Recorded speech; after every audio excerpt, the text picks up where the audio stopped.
السلام علیکم ورحمۃ اللہ وبرکاتہ۔ اعوذ باللہ من الشیطان الرجیم، بسم اللہ الرحمن الرحیم۔ قل بفضل اللہ وبرحمتہ فبذلک فلیفرحوا۔ جی ناظرین، آج ہم جس حوالے سے گفتگو کرنے جا رہے ہیں وہ ہے، جیسا کہ آپ کو اس بات کا علم ہے کہ ربیع الاول کا مہینہ قریب آتا ہے، تو آپ دیکھیں گے محلے بازاروں کے اندر کیا کچھ بدعات کی جاتی ہیں۔ تو ناظرین، آپ کو یہ بھی بتاتا چلوں کہ ہر بدعت جو ہے وہ گمراہی ہے۔ کل بدعۃ ضلالہ وکل ضلالۃ فی النار۔ بدعت چنگی ہو یا بری ہو، یعنی اچھی ہو یا بری ہو، وہ یقین مانیے گمراہی ہے، اور یہ گمراہی ہے جو جہنم کی طرف لے کر جاتی ہے۔ اور اگلی بھی بات ہم کرتے چلیں کہ اب ربیع الاول کا مہینہ آتا ہے، اور ایک بندہ یہ بھی آپ کو بتاتا چلوں، اس کے بارے میں بات علم میں آگے، نام اس کا عثمان ہے۔ وہ کہتا ہے جو بندہ جس نے عید میلاد النبی کی دلیل مانگے تو اس کے منہ پہ چپیڑ مارو۔ ناظرین، جب ان کے پاس دلیلیں نہیں ہوتی پھر ایسی ہی گفتگو کرتے ہیں۔ جیسا کہ آپ کو یہ بھی بتاتا چلوں کہ یہ کہتے ہیں جی 14 اگست کے باجے انہوں نے کہاں سے نکال لیے۔ ناظرین، میں یہاں پہ یہ بتاتا چلوں، نبی پاک صلی اللہ علیہ وسلم نے باجوں سے ویسے ہی منع فرمایا۔ اور اگلی بات ہم کرتے چلیں، پھر آگے سے یہ کہتے ہیں یہ جو ان کی مسجد کا مینار ہے یہ انہوں نے کہاں سے نکال لیا، یہ بھی بدعت نہیں ہے، معاذ اللہ استغفر اللہ۔ جبکہ ان کو ہم یہ کہتے ہیں کہ صحیح البخاری کی حدیث ہے، نبی پاک صلی اللہ علیہ وآلہ وسلم نے فرمایا کہ قیامت کے قریب حضرت عیسیٰ علیہ السلام دمشق کی جامع مسجد کے مینار پہ اتریں گے، یعنی نبی پاک صلی اللہ علیہ وسلم نے نام مینار کا خود لیا ہے۔ اب یہ بات کہتے ہیں جشن کہیں بھی قرآن حدیث سے لفظ نہیں ملتا۔ پھر یہ کہتے ہیں یہ دیکھیں قرآن کہہ رہا ہے کل بفضل اللہ وبرحمتہ فبذلک فلیفرحوا، خوشی کرو۔ نبی خوشی کرنا اور ہے، خوشی منانا اور ہے۔ منانے کے بارے میں نبی پاک صلی اللہ علیہ وآلہ وسلم نے ہمیں بتلا دیا ہے کہ دو عیدیں، عید الفطر اور عید الاضحیٰ۔ اور اگر پھر اس کے اندر اضافہ کرے، کیا کچھ کرے، تو قرآن کیا کہتا ہے، الیوم اکملت لکم دینکم واتممت علیکم نعمتی ورضیت لکم الاسلام دینا۔ یہ آیت بتاتی ہے کہ اللہ رب العالمین فرماتے ہیں میرے محبوب الاسلام، ہم نے آج کے دن آپ کے اوپر دین اسلام کو مکمل کر دیا اور اپنی نعمتوں کا بھی اہتمام کر دیا، اگر پسند کیا تو آپ کے یہ دین اسلام کو پسند کیا۔ اور اگلی بات ناظرین، پھر جلوس نکالنے تک ثابت کرنے چلے جاتے ہیں کہ جلوس بھی نکالنا چاہیے۔ پھر ان کا یہ کہنا ہوتا ہے کہ دلیل، یہ لوگ دلیل مانگے جیسے میلاد النبی کی، یہ خود ہی کہہ رہے تھے کہ اگر یہ دلیل مانگے تو یہ ان کے ساتھ کریں۔ تو آگے سے یہ کہا جاتا ہے، بندہ عثمان صاحب یہ کہہ رہے ہیں جی جب ان کے گھر بیٹا پیدا ہوتا ہے تو کہتا ہے یہ فلاں اتنی مٹھائی لے آؤ، اتنی مٹھائی لے آؤ۔ چلو یہ تو بات ہم سائڈ پہ رکھتے ہیں۔ تو ناظرین، کبھی جب ان کے گھر بیٹا پیدا ہوتا ہے، میں ان کی بات کر رہا ہوں جو جس نے عید میلاد النبی کی بات کر رہے ہیں نا، ان کے گھر بیٹا پیدا ہوتا ہے، کبھی انہوں نے اپنے بچے کا جلوس بھی نکالا ہے؟ کہیں آپ کو نظر آیا ہو کہ ان کے گھر بچہ پیدا ہوا اور اس ڈیٹ کو انہوں نے جلوس نکالا ہو، یہ جی ہمارے بچے کا جلوس نکل رہا ہے؟ استغفر اللہ، معاذ اللہ۔ اب ناظرین، میں جو گفتگو آپ کو سنوانے جا رہا ہوں وہ ہے مفتی اکمل قادری حفظہ اللہ تعالیٰ کی۔ انہوں نے بھی جی جلوس ثابت کر دیا ہے کہ نبی پاک صلی اللہ علیہ وسلم مکہ سے ہجرت کرنے کے لیے نکلے تو جلوس کی شکل میں نکلے۔ آئیے ناظرین انہی کی زبانی وہ ہم گفتگو سنتے ہیں، پھر انشاءاللہ ناظرین آگے ہم بھی گفتگو کریں گے۔ تو آئیے ناظرین مل کے گفتگو سنتے ہیں۔ کسی نے کیا کہ 12 ربیع الاول نبی کریم صلی اللہ علیہ وسلم کی تاریخ وفات بھی لکھی گئی ہے کہ تاریخ وفات 12 ربیع الاول ہے۔ تو جب نبی کریم صلی اللہ علیہ وسلم اس تاریخ میں وصال فرما گئے تھے تو خوشی منانی چاہیے یا اس پہ اظہار غم منانا چاہیے؟ اس کا جواب یہ ہے کہ بالفرض، ویسے تو اس میں اختلاف ہے کہ نبی کریم صلی اللہ علیہ وسلم کا وصال 12 تاریخ کو ہوا تھا کہ نہیں ہوا تھا، یہ تاریخ کی بات ہے اور اس میں علماء کا اختلاف بھی موجود ہے۔ اور فرض کر لیں کہ ہم مان لیتے ہیں کہ یہ 12 ربیع الاول ہی نبی کریم صلی اللہ علیہ وسلم کی تاریخ وفات ہے، لیکن ہم جب شریعت کی تعلیم کو دیکھتے ہیں، نبی کریم صلی اللہ علیہ وسلم کے پیغامات کو دیکھتے ہیں، احادیث مبارکہ پہ نظر ڈالتے ہیں، تو ہمیں اس کا جواب یہ حاصل ہوتا ہے کہ جس دن کسی کی وفات ہوئی، اگر اس وفات کو 3 دن سے زیادہ گزر چکے ہوں تو اظہار افسوس منع ہے۔ بخاری کی روایت رحمت کونین صلی اللہ علیہ وسلم نے ارشاد فرمایا کہ کسی عورت کے لیے حلال نہیں، جائز نہیں کہ وہ کسی کی بھی موت پر 3 دن سے زیادہ سوگ منائے۔ ہاں، وہ شوہر کی موت پر 4 ماہ 10 دن سوگ منائے گی۔ تو یہ ویسے تو عورتوں کے بارے میں، لیکن مطلقاً علماء نے فرمایا کہ یہ پیغام ہر ایک کے لیے ہے کہ 3 دن گزر جائیں تو پھر کسی کا سوگ نہیں منایا جائے گا۔ لہذا معلوم ہوا کہ سوگ منانا تو نبی کریم صلی اللہ علیہ وسلم نے منع فرما دیا۔ اب سوال یہ پیدا ہوتا ہے کہ کیا 12 ربیع الاول کو خوشی منانا جبکہ وہ تاریخ وفات بھی ہو یہ جائز ہے؟ تو اس کا ثبوت بھی حدیث سے موجود ہے کہ جی ہاں یہ بالکل جائز ہے۔ نبی کریم صلی اللہ علیہ وسلم نے ارشاد فرمایا کہ جمعہ کا دن وہ دن ہے کہ جس میں اللہ تبارک و تعالیٰ نے آدم علیہ السلام کو پیدا فرمایا اور اسی دن آپ کی وفات ہوئی۔ یہ دیکھیں وفات کا ذکر کیا، اور اب دوسری حدیث میں نبی کریم صلی اللہ علیہ وسلم ارشاد فرما رہے ہیں کہ اللہ تعالیٰ نے جمعے کو مومنین کے لیے عید کا دن قرار دیا ہے۔ اب آپ اندازہ کر لیں کہ آدم علیہ السلام فوت ہو رہے ہیں، جس دن اللہ تعالیٰ اسے عید کا دن قرار دے رہا ہے، اور عید کے دن آپ کو پتہ ہے کہ خوشی کا اظہار ہے، عید کے دن خوشیاں لوٹ کے واپس آتی ہیں، اس لیے یہ عید عود سے نکلا ہے، بعض نے یہ کہا۔ تو خلاصہ کلام یہ ہوا، ان دونوں روایات کو ملا کر نتیجہ نکلا کہ اگر بالفعل 12 ربیع الاول نبی کریم صلی اللہ علیہ وسلم کی تاریخ وفات بھی ہوتی تو سوگ کی اجازت نہیں ہے۔ ہاں چونکہ یہ آپ کی تاریخ پیدائش بھی ہے، اس میں بہت سارے علماء جمہور اس پر ہیں بلکہ کہ یہ 12 ربیع الاول تاریخ پیدائش ہے، بعض نے 9 ربیع الاول بھی لکھی ہے، لیکن 12 پہ جمہور ہیں۔ تو تاریخ پیدائش پر خوشی منانے کا تو ہمیں ثبوت حاصل ہوتا ہے، لیکن سوگ منانا منع ہے، لہٰذا اس میں کوئی حرج نہیں ہے کہ اللہ تبارک و تعالیٰ کے حکم کی تکمیل میں انسان خوشی کا اظہار کرے۔ ایک وسوسہ یہ بھی پیدا ہو سکتا ہے کہ یہ ایک بدعت ہے کہ نبی کریم صلی اللہ علیہ وسلم نے نہ اس طرح کیا ہے، نہ اس کا حکم دیا، نہ صحابہ کرام علیہم رضوان نے اسے کیا، نہ اس کا حکم دیا، تو پھر ایک ایسا نیا کام کہ جو پہلے دور میں نہیں ہوا اسے کرنا کیسا ہے؟ یہ تو بدعت ہے، اور نبی کریم صلی اللہ علیہ وسلم کا فرمان ذیشان ہے کہ کل بدعت ضلالہ وکل ضلالۃ فی النار، ہر بدعت گمراہی ہے اور ہر گمراہی جہنم میں لے جانے والی ہے۔ تو معذاللہ نتیجہ نکلا کہ میلاد مصطفیٰ صلی اللہ علیہ وسلم پر خوشی کا اظہار کرنا، اس کے لیے اس طرح یہ اجتماعی طور پہ اہتمام کرنا بدعت ہے، اور جو اس بدعت کو اختیار کرے گا وہ جہنم میں جائے گا۔ اس کا جواب یہ ہے کہ پہلے یہ فیصلہ کر لیا جائے کہ یہ کون سی بدعت ہے اجتماعی طور پہ۔ پہلے میں یوں آپ کو عرض کر دیتا ہوں کہ یہاں دو چیزیں ہیں۔ ایک ہے کہ جو میلاد مصطفیٰ صلی اللہ علیہ وسلم پر ان 12 دنوں میں جو معمولات اختیار کیے جاتے ہیں ان سب کی انفرادی حیثیت، علیحدہ کر لیں ان کو۔ مثال کے طور پہ کھانا کھلانا، سرکار کی پیدائش کے واقعات، سرکار کے مناقب بیان کرنا، آپ کے لیے محافل کا انعقاد، جھنڈے لگانا، لائٹنگ کرنا، جلوس نکالنا، یہ تمام تقریباً چیزیں ہوتی ہیں، ان کو آپ علیحدہ کر لیجئے، اور آپ یہ دیکھیں گے کہ یہ تمام چیزیں کہیں نہ کہیں قرآن یا حدیث سے ثابت ہوں گی، لہٰذا بدعت کا سوال ہی نہیں ہے۔ مثال کے طور پہ کھانا کھلانا، کیا نبی کریم صلی اللہ علیہ وسلم نے اس کی ترغیب نہیں دی ہے؟ اس کے فضائل ذکر نہیں کیے گئے ہیں؟ بالکل کیے گئے ہیں۔ تو یہی معلوم ہوا کہ یہ تو سرکار کے حکم کی تکمیل ہے۔ پھر اسی طریقے سے سرکار کی ولادت کے واقعات خود آپ نے بیان فرمائے، تاریخ کی کتابیں بھری ہوئی ہیں، حدیثوں کے اندر موجود ہیں۔ آپ کے فضائل مناقب یہ قرآن مجید میں خود اللہ تبارک و تعالیٰ نے بیان فرمائے، تو یہ جب بیان ہو چکے، پہلے ان کا ثبوت اور سراغ موجود ہے، تو پھر یہ کوئی نئی چیز تو نہ ہوئی۔ نبی کریم صلی اللہ علیہ وسلم کے معجزات کا تذکرہ کتب حدیث میں بھرا ہوا ہے۔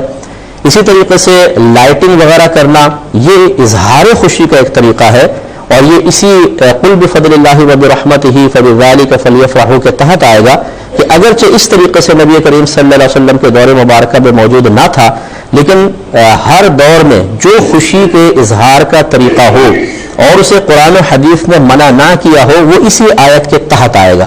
جیسے ہمارے شادی بیاہ کے اندر بہت سارے خوشی کے اظہار کے ایسے طریقے اپنائے جاتے ہیں کہ اگر آپ ان کا ثبوت قرآن یا حدیث سے ڈھونڈنے کے لیے جائیں تو آپ کو نہیں ملے گا۔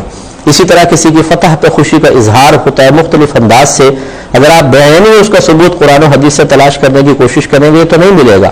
تو اس کے لیے اتنی اصل کافی ہے کہ اللہ تبارک و تعالیٰ نے خوشی کے اظہار کی اجازت دی ہے، اور اس کے لیے پھر دلیل ہر دور میں وہ عرف بنے گا کہ جو وہاں پر ایسا عرف قائم ہو خوشی کے اظہار کا جو قرآن و حدیث کے خلاف نہ ہو، اسے اس آیت کے تحت ہی آپ داخل کر سکتے ہیں۔ آپ اپنے قریبی علماء سے معلوم کریں، انشاءاللہ وہ ہماری اس بات کی تائید کریں گے۔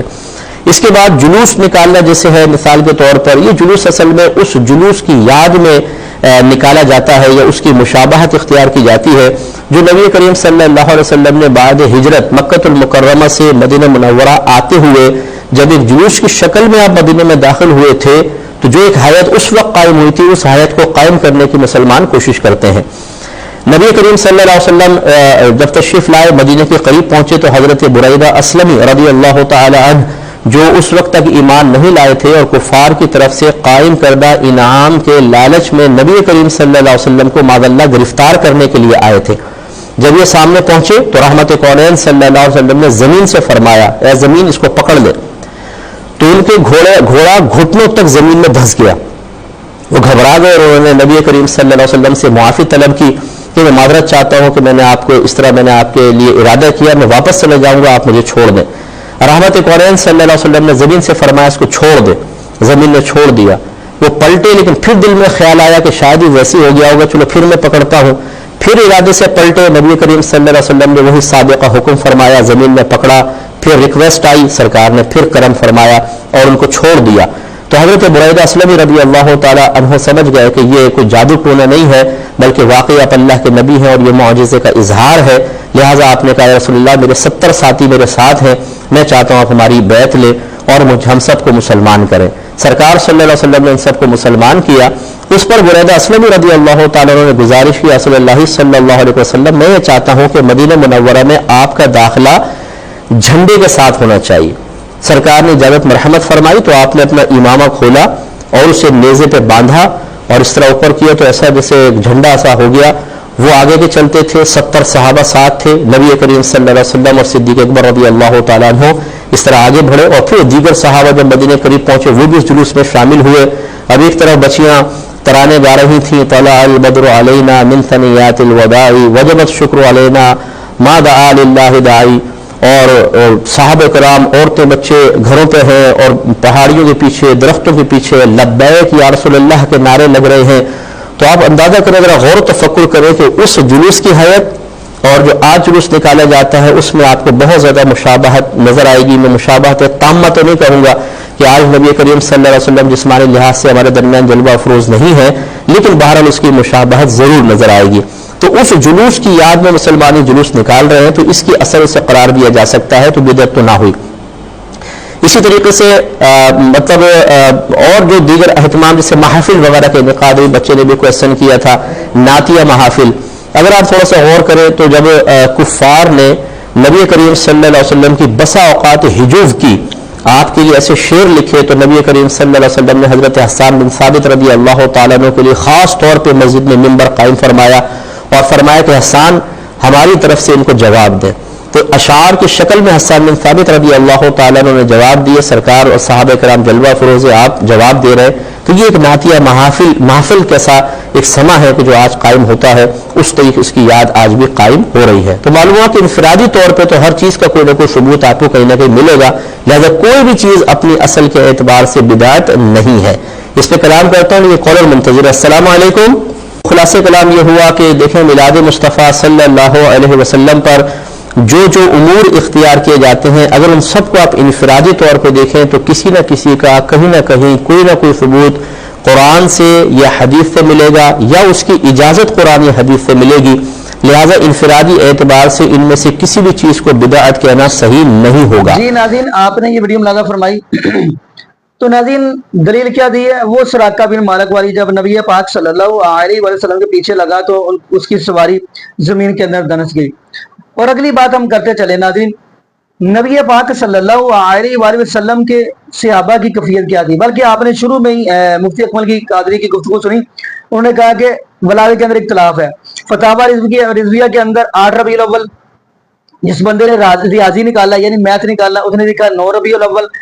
اور ایک کتاب ہے الرحیق المختوم مولانا صفی الرحمان مبارک پوری رحمۃ اللہ, انہوں نے بھی لکھا 9 ربیع الاول. اور پیر عبد القادر جیلانی رحمۃ اللہ جن کے نام کی کھیریں کھائی جاتی ہیں, انہوں نے لکھا 10 محرم. یعنی ولادت کے اندر اختلاف ہے. اور اگلی بات, امام نووی رحمۃ اللہ نے لکھا کہ 12 ربیع الاول کو وفات ہے. اور جبکہ آپ کو پتہ ہے مفتی اکمل نے بھی کہا کہ 12 ربیع الاول کو وفات مان لیتے ہیں. چلو شکر ہے, یہ بات تو انہوں نے مانی. تو نبی 12 ربیع الاول والے صحابہ کی کیفیت کیا تھی. نبی پاک صلی اللہ علیہ وسلم نے رب العالمین کے ساتھ ملاقات کر لی, رب العالمین کے پاس چلے گئے.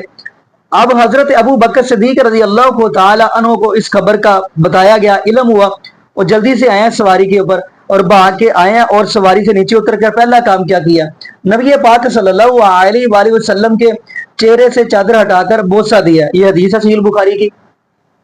بوسہ دیا اور کیا فرمایا؟ اے میرے محبوب علیہ السلام، آپ کا دنیا میں آنا بھی بڑا اعلیٰ تھا اور آپ کا رب العالمین کے پاس جانا بھی بڑا اعلیٰ ہے۔ اس حدیث سے یہ بھی پتہ چلتا ہے کہ میت کا بندہ بوسہ لے سکتے ہیں۔ یہ یعنی امام بخاری رحمۃ اللہ نے باب باندھا ہے۔ پھر نبی پاک صلی اللہ علیہ وآلہ وسلم کے صحابہ کی کفیت، حضرت عمر بن خطاب رضی اللہ تعالی عنہ فرما رہے ہیں کہ جس بندے نے یہ بات کہہ دی کہ نبی پاک صلی اللہ علیہ وآلہ وسلم نے رب العالمین کے ساتھ ملاقات کر لی ہے، میں تو اس کی گردن ہی تن سے جدا کر دوں گا۔ صحابہ کی یہ کفیت ہے۔ آپ کو پتہ پھر حضرت ابو بکر صدیق رضی اللہ تعالیٰ عنہ نے خطبہ دیا۔ پھر نبی پاک صلی اللہ علیہ وآلہ وسلم کی بیٹی حضرت فاطمہ رضی اللہ تعالی عنہ کی کفیت کیا تھی؟ فرما رہی ابا جی، آپ بیٹی فاطمہ رضی اللہ تعالی عنہ کو چھوڑ کر آپ رب العالمین کے پاس جا کر جنت کے اندر ڈیرے لگا لیے ہیں، یعنی جنت کے اندر آپ چلے گئے ہیں۔ حضرت فاطمہ رضی اللہ تعالی عنہ کی یہ کفیت تھی، صحابہ کی یہ کفیت تھی، نبی پاک صلی اللہ علیہ وآلہ وسلم کی ازواج مطہرات کی کیا کفیت تھی۔ کبھی احادیث کا مطالعہ تو کریں۔ پھر محبت اور پیار کے دعوے وہ کر رہے ہوتے ہیں جنہوں نے ساری عمر قرآن حدیث لوگوں کو نہیں سنایا، صرف بابے قصے سنائے ہیں، اور جب 12 ربیع الاول کا دن قریب آتا ہے 12 ربیع الاول، پھر جی ہم بڑے نبی پاک صلی اللہ علیہ وسلم سے محبت اور پیار کرتے ہیں۔ ساری عمر کہتے ہیں جی ہمارے بابے جو ہے نا ہواؤں میں اڑ کے کیا کچھ پکڑ لیتے ہیں۔ ساری عمر کہتے ہیں ہمارے بابے جو ہے نا وہ پانیوں کے اوپر بھاگتے ہیں۔ ساری عمر کہتے ہیں ہمارے بابے جو ہے نا ان کے بزرگوں کو اگر قضائے حاجت ہو جائے تو وہ مجلس میں بیٹھو تو اس کو اٹھا کر جنگل میں بٹھا دیتے ہیں، فارغ کر کے پھر لا کے بٹھا دیتے ہیں۔ ساری عمر یہ کہتے ہیں جی پیر عبد القادر جیلانی رحمت اللہ علیہ بھی اپنے حکم کے ساتھ مردوں کو زندہ کر دیتے ہیں۔ کیا کچھ استغفر اللہ یہ کہتے ہیں۔ جب 12 ربیع الاول کا 12 ربیع الاول پاس آتا ہے پھر کہتے ہیں جی ہم بڑے عاشق رسول ہیں۔ اگر عاشق رسول ہو تو ساری عمر ممبروں کے اوپر بیٹھ کر قرآن اور حدیث سناؤ، چھوڑ دے بابے کسے۔ میں ولیوں کی توہین نہیں کرتا، کیونکہ قرآن کہہ رہا ہے الا ان اولیاء اللہ لا خوف علیہم ولا هم یحزنون، خبردار جو اللہ کے ولی ہیں ان کو نہ کوئی خوف ہوگا نہ وہ غمگین ہوں گے۔ میں ولیوں کا انکار نہیں کرتا، میں ولیوں کو ولی مانتا ہوں لیکن ولیوں کو پوچھتا نہیں ہوں، جیسا کہ آپ نے معاشرے کے اندر دیکھا ہوگا۔ باقی ناظرین یہاں پہ ہم دعا کرتے ہیں اللہ پاک ہمیں نبی پاک صلی اللہ علیہ وآلہ وسلم کی شریعت کے مطابق زندگی گزارنے کی توفیق دے، اور اللہ پاک ہمیں 5 وقت کا پکا اور سچا نمازی بنا دے، اور جتنے بھی بے اولاد جوڑے ہیں اللہ پاک سب کو نیک نورینہ صحت تندرستی والی ایمان والی لمبی زندگی والی اولاد عطا فرما دے۔ جزاکم اللہ خیرا، احسن جزا۔ السلام علیکم ورحمۃ اللہ وبرکاتہ۔